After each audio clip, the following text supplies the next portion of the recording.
Recorded Books presents a sci-fi audio production, Heaven's Reach by David Brin. This unabridged recording is narrated by George K. Wilson and directed by Abigail McHugh.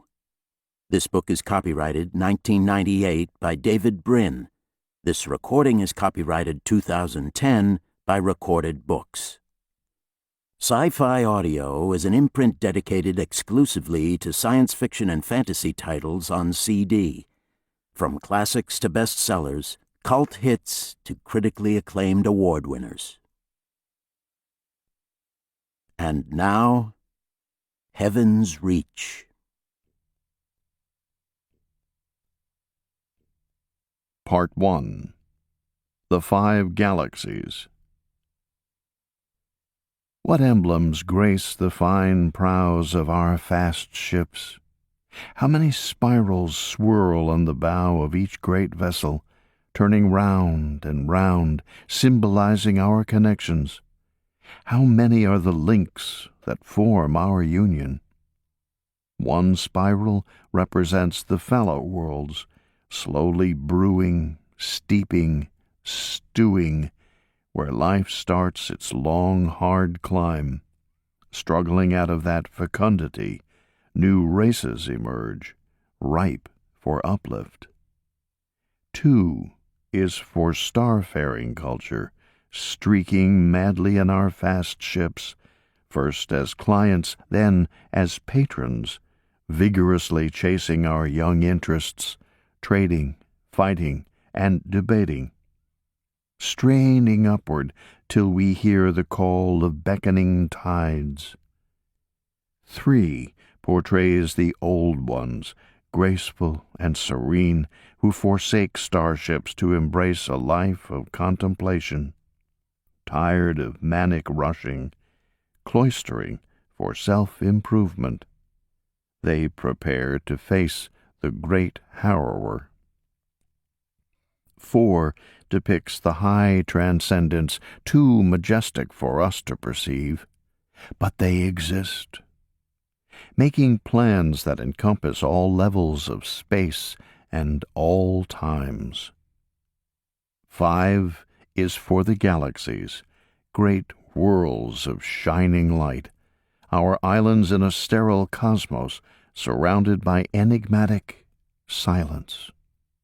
On and on they spin, nurturing all life's many orders, linked perpetually, everlasting. Or so we are assured.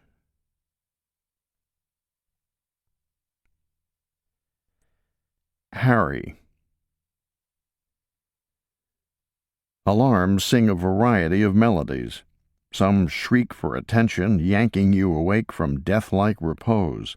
Others send your veins throbbing with adrenaline. Aboard any space vessel, there are sirens and wails that portend collision, vacuum leaks, or myriad other kinds of impending death.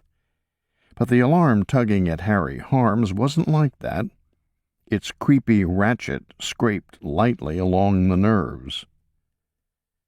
"No rush," the soft buzzer seemed to murmur. "I can wait.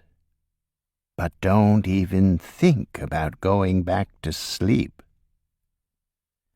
Harry rolled over to squint blearily at the console next to his pillow. Glowing symbols beckoned meaningfully, but the parts of his brain that handled reading weren't perfectly designed. They took a while to warm up.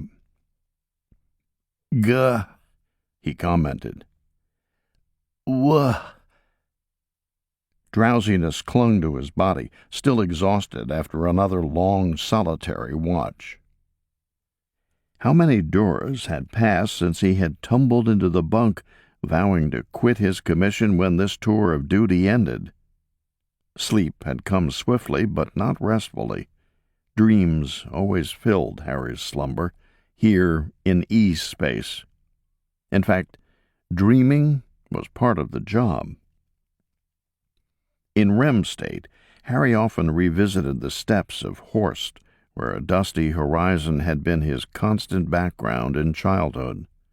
A forlorn world where ponderous dark clouds loomed and flickered, yet held tightly to their moisture, sharing little with the parched ground. He usually woke from such visions with a desiccated mouth, desperate for water. Other dreams featured Earth, jangling city planet, brimming with tall humans, its skyscrapers and lush greenery stamped in memory by one brief visit ages ago. To keep listening to this audiobook, I've left you a link in the description so you can do it, at no cost thanks to Audible's 30-day free trial.